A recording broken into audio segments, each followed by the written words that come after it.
والے دنوں میں مقابلہ کرنا ہے، ہماری آنے والی نسلوں کو کس چیز میں ان سے مقابلہ کرنا ہے، وہ کس میدان میں کس میدان میں ان کو آگے بڑھنے کی ضرورت ہے، ہمیں اپنے بچوں کو اسی فیلڈ میں اتارنے کی ضرورت ہے۔ اور اس کا سب سے پہلا جواب یہ ہے کہ ہمیں ہمارے بچوں کو ایجوکیشن سے جوڑنے کی ضرورت ہے۔ اپنے بچوں کو وکیل آپ بنائیں، آپ اپنے بچوں کو جج بھی بنائیں، آپ اپنے بچے کو سائنسداں بھی بنائیں، آپ اپنے بچے کو پولیس انسپکٹر بھی بنائیں، کون روکتا ہے؟ آپ دینی تعلیم کے ساتھ ساتھ دنیاوی تعلیم سے بھی جوڑ دیں۔ یہ ہماری اولاد کی ضرورت بلکہ مجبوری بنتی جا رہی ہے۔ اگر اس چیز پہ ہم نے دھیان نہیں دیا، یقین مانیے گا آنے والے دنوں میں ہماری ایک آواز کہیں دوسروں تک پہنچانے والا کوئی دور دور تک نظر نہیں آئے گا۔ اور ہمیں دین کے علم سے بھی اپنے آپ کو جوڑنے کی ضرورت ہے۔ اللہ کے رسول صلی اللہ علیہ وسلم کی وہ حدیث مجھے یاد آتی ہے، اٹھاؤ صحیح بخاری کے الفاظ، اللہ کے رسول صلی اللہ علیہ وسلم نے ارشاد فرمایا تھا، علم دین سب کو نصیب نہیں ہوتا ہے، بڑے خوش نصیب ہوتے ہیں وہ جن کو اللہ یہ دین کا علم دے دیتا ہے اور اس کی سمجھ کی توفیق ان کو دیتا ہے۔ حدیث کے الفاظ ذرا دیکھیے گا، من یرد اللہ بہ خیرا یفقہہ فی الدین، اللہ رب العالمین جس بندے کے ساتھ بھلائی کا ارادہ کر لیتا ہے، جس کے ساتھ اللہ رب العالمین بھلا کرنا چاہتا ہے، اس کے ساتھ اچھا کرنے کا ارادہ کرتا ہے، خیر خواہی کا ارادہ کر لیتا ہے،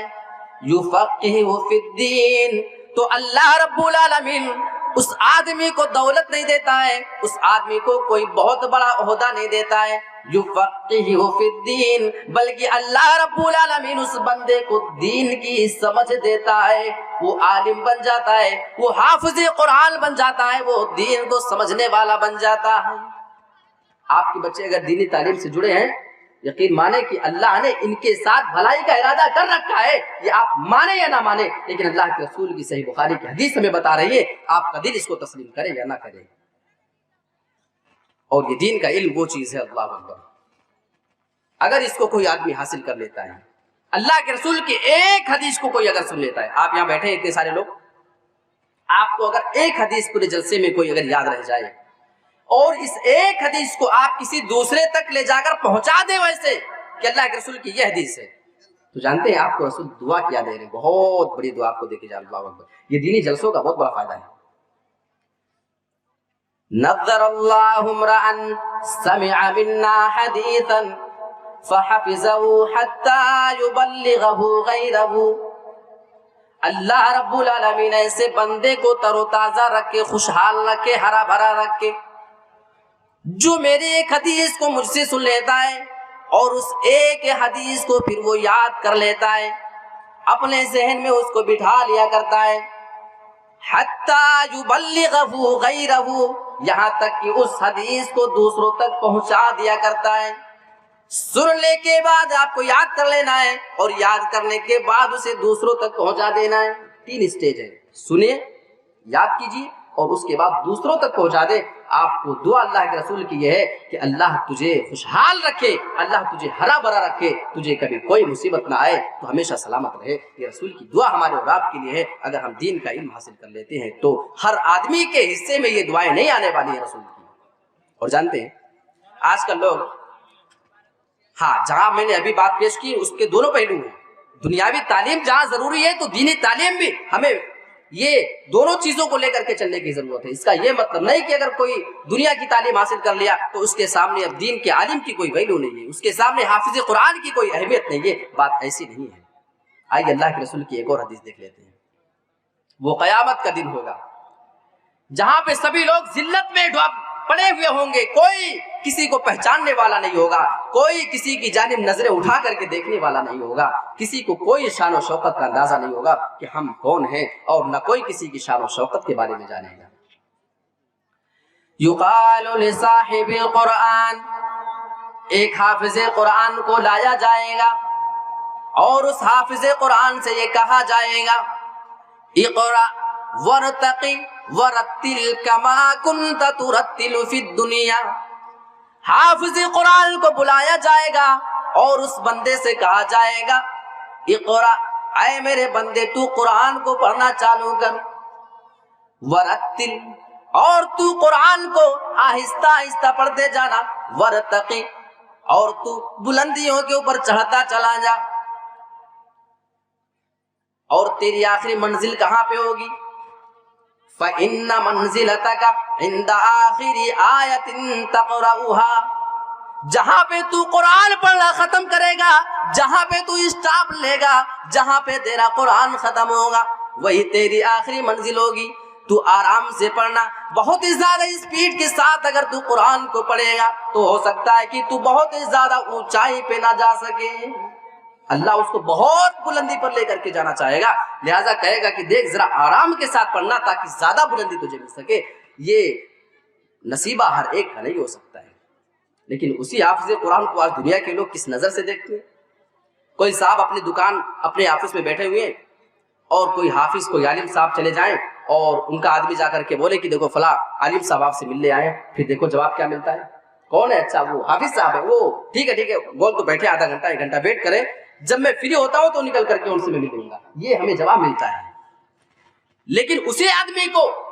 آپ ابھی جا کر کے بتائیں کہ فلاں ڈاکٹر صاحب آئے، فلاں انجینئر صاحب، فلاں آفیسر ہے، ہاں وہ 1 منٹ، جسٹ اپنے سارے کام کو چھوڑ کر کے 5 سیکنڈ کے اندر وہ باہر نکل جائیں گے اس آدمی سے ملاقات کے لیے۔ یہ اہمیت ہے ایک حافظ قرآن کی اور ایک دنیاوی دار تعلیم یافتہ آدمی کی۔ میرے پیارے ساتھیوں، حقیقت یہ ہے کہ حافظ قرآن کا مقام اتنا بڑا ہے کہ اسے سمجھنے کے لیے پوری کائنات میں جو سب سے بڑی ہستی ہو سکتی تھی جناب محمد رسول اللہ کی، اس نے سمجھا ہے، اور اس پوری دنیا کو جلانے والی جو ذات ہے، جو اللہ کی ذات ہے، وہی اس حافظ قرآن کے مقام کو سمجھ سکتی ہے۔ تم نہ سمجھے ہو، نہ اس کو کبھی سمجھو گے، اور تمہاری ویلیو کیا ہے کہ حافظ قرآن کو اس کا مقام دے سکو۔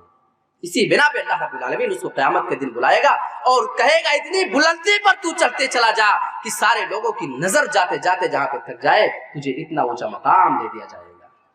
ایک اور حدیث بتاؤں، شاید اسی بات کو سن کر کے آپ کے دل میں اپنے بچوں کا حافظ قرآن بنانے کا جذبہ پیدا ہو جائے گا۔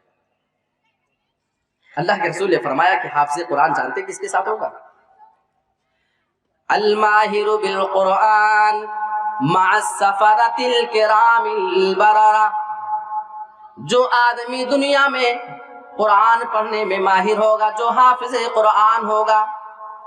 وہ آدمی قیامت کے دن کی لوگوں کے ساتھ رہے گا۔ مع السفرۃ الکرام البررہ، وہ آدمی قیامت کے دن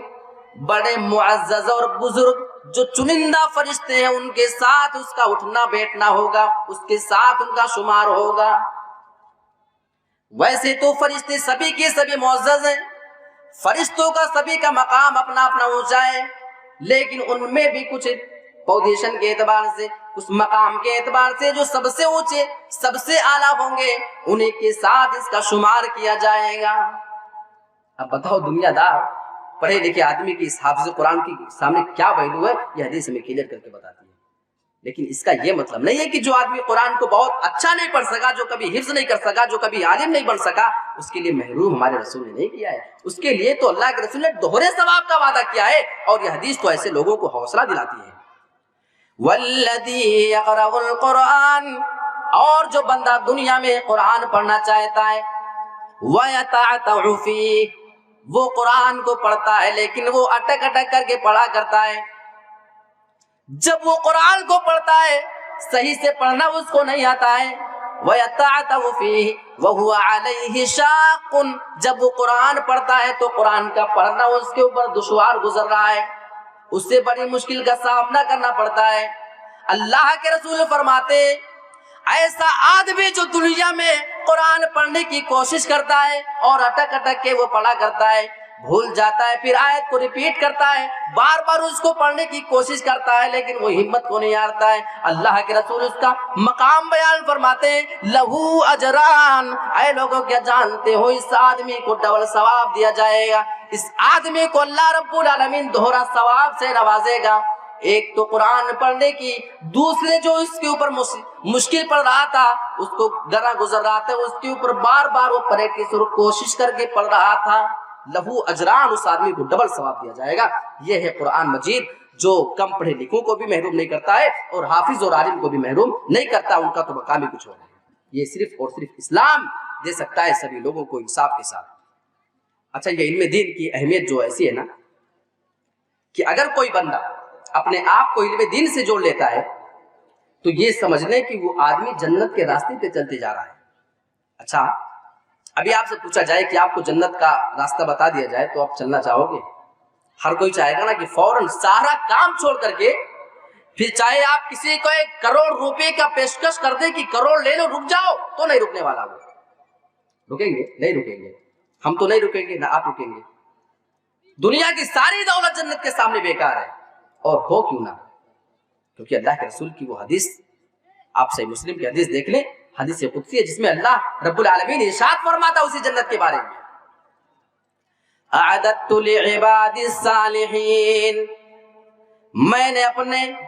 نیک بندوں کے لیے ایسی جنت تیار کر کے رکھی ہے، ما لا عین رأت، جسے کسی بھی آنکھ نے آج تک دیکھا نہیں ہے، ولا اذن سمعت، کسی بھی کان نے دنیا میں اس کے بارے میں آج تک نہیں سنا ہے، ولا خطر علی قلب بشر، اور کسی بھی آدمی کے دل میں اس کا وہم و گمان تک نہیں گزرا ہوگا۔ میں نے اپنے نیک بندوں کے لیے ایسی جنت تیار کر کے رکھی ہے۔ اب بتائیے کون کون جانا چاہتا ہے اس راستے پہ؟ سبھی لوگ تیار ہوں گے الحمدللہ۔ اور ایک طریقہ اللہ کے رسول بتا رہے ہیں، اور حدیث وہ بھی صحیح مسلم کے الفاظ، بالکل صحیح حدیث ہے، کوئی ڈاؤٹ نہیں ہے، بس آپ کو صرف چلنا ہے اس راستے پہ، ہو سکے تو چلو، آپ نہیں چل سکے تو اپنے بچوں کو چلانا۔ من سلک طریقا یلتمس فیہ علما سہل اللہ لہ بہ طریقا الی الجنہ، جو آدمی ایسے راستے پہ چلتا ہے، دنیا میں وہ آدمی اس پہ علم حاصل کرنا چاہتا ہے، علم دین کا کوئی راستہ اگر تلاش کر کے چلنا چاہتا ہے، اس پہ چلنا شروع کر دیتا ہے، یلتمس فیہ علما سہل اللہ لہ بہ طریقا الی الجنہ، اللہ رب العالمین اس راستے کی وجہ سے، دین کے راستے پہ چلنے کی وجہ سے، اس علم دین کے حاصل کرنے کی وجہ سے اس آدمی کے لیے جنت کے راستے کو ہموار کر دیتا ہے، آسان بنا دیتا ہے، یعنی اس آدمی کے لیے پھر جنت کا راستہ ہموار اور آسان ہو جاتا ہے، وہ جنت کے اندر اس راستے سے چلا جائے گا۔